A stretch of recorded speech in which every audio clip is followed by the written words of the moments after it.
بہت سارے فرقے جو ہیں نا جی، وہ ان حدیثوں کو اور آیات رحمت پر نظر ڈالتے ہوئے گمراہ ہو گئے۔ انہوں نے کہا کہ گناہ کچھ بھی نہیں، نہ گناہ کی معاوضہ ہوگا، نہ گناہوں پہ پکڑ ہوگی، نہ گناہوں پہ سزا ہوگی۔ جس نے کہہ دیا لا الہ الا اللہ رسول اللہ، بات ختم، تو جو مرضی ہے وہ کرتا رہے۔ انہوں نے کہا دیکھو نا کہ بتاگا میں صرف ایک کلمہ ہی تھا نا، تو 99 دفتر جو گناہوں کے سب اڑ گئے۔ تو یہ بھی ایک بہت بڑی گمراہی ہے کہ آدمی اللہ کے عذاب کا انکار کر دے، یا لوگوں کو ایسا رخ دکھائے کہ لوگ زیادہ سے زیادہ گناہ کریں گے، بھی کوئی خوف ہی نہیں۔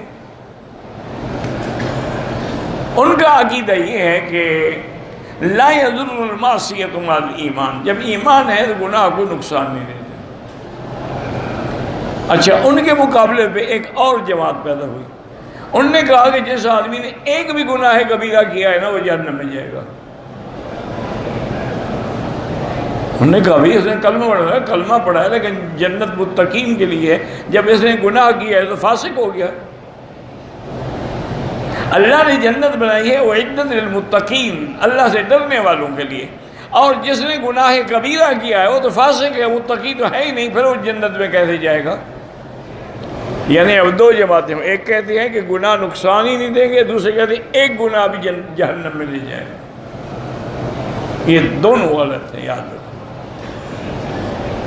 مسلک اہل سنت والجماعت جو حق مسلک ہے، سلفاً و خلفاً، صحابہ سے لے کر آخر تک، وہ یہ ہے کہ شرک کر کے کوئی مر گیا وہ تو نہیں بخشا جائے گا، اس کی تو بخشش نہیں ہوگی، چونکہ مشرک کے لیے تو اللہ نے جنت کو حرام کر دیا ہے، من یشرک باللہ فقد حرمہ اللہ علیہ الجنہ۔ البتہ ایک آدمی ہے اس نے شرک نہیں کیا لیکن باقی گناہ کیے ہیں، مثلا نعوذ باللہ زانی ہے، شرابی ہے، ڈاکو ہے، قاتل ہے، چور ہے، مختلف گناہ ہے، لیکن موحد ہے، شرک نہیں کیا اس نے۔ اب اس کی پھر دو حالتیں ہیں، کیا وہ گناہوں سے توبہ کر کے مر گیا یا توبہ بھی نہیں کی؟ جتنے بڑے گناہ ہیں، لیکن اگر اس نے توبہ کر لی ہے، تائب من الذنب کمن لا ذنب لہ، اللہ اس کے گناہ معاف کر دیتے ہیں۔ اچھی طرح بات کو سمجھیں۔ اچھا، بعض گناہ گار ایسے ہیں کہ گناہ بھی کیا ہے، ایمان والا موحد گناہ گار ہے لیکن توبہ نہیں کر سکا، گناہ کی حالت میں مر گیا۔ ایک آدمی نے شراب پیا، نشے میں مدہوش تھا، اسی نشے میں مر گیا، تو اب اسے توبہ کب کرنی ہے؟ کوئی نعوذ باللہ زنا کر رہا تھا، گھر والا آیا، اس نے فائر کیا اور اسی وقت اسی حالت میں مر گیا، تو اس کو توبہ کی توفیق ہی نہیں ہوئی۔ اس کے بارے میں کیا ہے؟ تو اس کے بارے میں عقیدہ یہ ہے کہ اللہ تعالی اگر چاہیں تو اس کے گناہوں کے باوجود بھی اس کو معاف کر دے کلمے کی وجہ سے، جیسے اس کو معاف کر دیا۔ اور اگر اللہ تعالی چاہیں تو اس کے گناہوں کے قدر اس کو جہنم میں ڈالیں گے بھی، اس کو سزا دے دو تاکہ اس کے گناہ مٹ جائیں، دھل جائے، پاک ہو جائے، پھر جنت میں جائے گا، کیونکہ اللہ نے سزا رکھی ہے وَجَزَاؤُهُ جَهَنَّمَ خَالِدًا فِيهَا وَغَضِبَ اللَّهُ عَلَيْهِ۔ تو اب مسئلہ یہ ہوا کہ اگر توبہ کر کے مر گیا، الحمدللہ گناہ معاف ہو گئے، توبہ بھی نہیں کی، اب اللہ کی مرضی، عذاب دیں یا عذاب ہی نہ دیں، ان کی مرضی ہے، وہ مالک ہیں۔ جیسے کہ اللہ تبارک و تعالی نے اس کے 90 رجسٹر گناہوں سے بھرے ہوئے تھے لیکن اللہ نے معاف کر دیا۔ تو اس لیے آدمی کو نہ تو اس کی رحمت پہ امید رکھ کے غرہ ہونا چاہیے اور نہ عذاب سے ڈر کے کافر بن جائے۔ الایمان بین الخوف والرجاء، ڈرتا بھی رہے اور اللہ کی رحمت سے امید بھی کرتا ہے کہ میں انسان ہوں، خطا کار ہوں، مجھ سے گناہ ہو جاتے ہیں، لیکن توبہ کو بھی نہ چھوڑے، توبہ کرتا رہے، ہر حال میں توبہ کرتا۔ اور کلمہ شریف میں یہ 2-3 کلمات ایسے ہیں کہ ان کا آدمی ورد بنا لے۔ ایک تو کلمہ شہادت لا الہ الا اللہ محمد الرسول اللہ، اسی طرح بسم اللہ الرحمن الرحیم، اسی طرح سبحان اللہ وحمدہ سبحان اللہ العظیم، اسی طرح لا الہ الا اللہ وحدہ لا شریک لہ لہ الملک ولہ الحمد یحیی ویمیت وہو علی کل شیء قدیر۔ تو بہرحال نہ رحمت سے نہ امید ہو اور نہ خوف سے بے غم ہو۔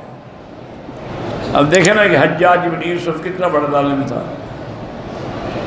یعنی جس کا تاریخ یہ کہتی ہے کہ ظالم ہذہ الامہ، حضور کی امت کا سب سے بڑا ظالم حجاج تھا، جو ان لوگوں کو معاف کرنا تو جانتا ہی نہیں تھا نا، بس قتل قتل قتل۔ اس تو گورنر بن کے جب گیا تھا نا عراق بغداد میں جو خطبہ دیا تو پہلے خطبے میں اس نے یہی کہا، اور نے کہا دیکھو بات سنو، تمہارے سروں کی فصل پک گئی ہے اور اللہ نے مجھے کاٹنے کے لیے بھیجا ہے۔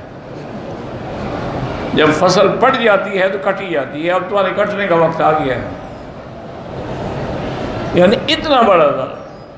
لیکن جب پتہ ہے موت کا وقت آیا اس پر، تو اس وقت اس نے اپنی داڑھی پکڑی اور کہا کہ یا اللہ، تیری زمین پہ آج ایک بندہ بھی نہیں ہوگا جو یہ کہے کہ حجاج بخشا جائے گا، لیکن میں تیری رحمت سے نا امید نہیں ہوں۔ اب اللہ کو پتہ، اللہ کی مرضی، اللہ بخش دے، کیا کر سکتے ہیں آپ، اس کی رحمت بڑی وسیع ہے۔ تو اس لیے ہمیشہ یاد رکھیں، اس کو محدثین مجتہدین فقہا فرماتے ہیں الایمان بین الخوف والرجاء، ایمان خوف اور رجاء کے درمیانی کیفیت کا۔ مشکل یہی ہوتی ہے کہ بعض لوگوں کی آیات رحمت پہ نظر پڑی لیکن آیات عذاب بھول گئے، اور بعض لوگوں کی آیات عذاب پہ نظر پڑی، ان میں کہا یار جانے ہی جہنم میں ہے تو نیکی کرنے کی کیا ضرورت ہے، جب چھوٹی چھوٹی بات میں بھی اللہ پکڑ لیں گے۔ لیکن ایسا نہیں ہے، وہ غفور ہیں، وہ رحیم ہیں، لیکن اس کے ساتھ وہ عزیز بھی ہیں، عزیز ذو انتقام بھی ہیں، وہ شدید العقاب بھی ہیں۔ اسی لیے اللہ نے ایک آیت میں پورا عقیدہ بیان فرما دیا، نبئ عبادی، میرے محبوب میرے بندوں کو بتلا دو، انی انا الغفور الرحیم، میں بخشنے والا بھی ہوں، مہربان بھی ہوں، وَأَنَّ عَذَابِي هُوَ الْعَذَابُ الْعَلِيمُ، اور عذاب بھی میرا بڑا دردناک۔ تو اس کے درمیانی کیفیت کا نام جو ہے وہ ایمان ہے۔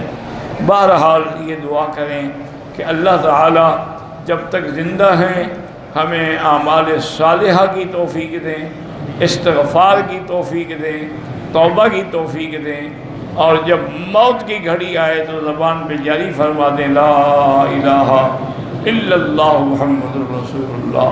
اسی لیے جتنے اولیاء گزرے ہیں نا جی، حضرت علی سے لے کر قیامت تک جو گزرے ہیں، جو آئیں گے، ان سب نے یہی کہا کہ ہمیں جو بھی ملا ہے نا اسی کلمے سے ملا، لا الہ الا اللہ محمد رسول اللہ۔ اسی لیے بعض بزرگ جو ہے نا وہ اس کی مشق کرواتے ہیں، ایک ایک کلمے کو علیحدہ یاد کرواتے ہیں تاکہ دل و دماغ کے اندر وہ کلمہ جو ہے رچ جائے، بس جائے کہ میں کیا کہہ رہا ہوں۔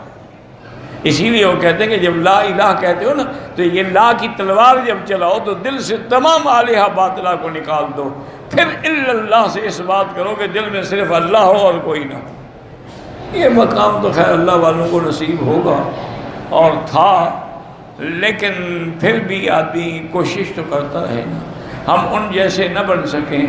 احب الصالحین ولست منہم، لست منہم، مجھے ان سے محبت تو ہے نا، گو میں ان میں سے نہیں ہوں۔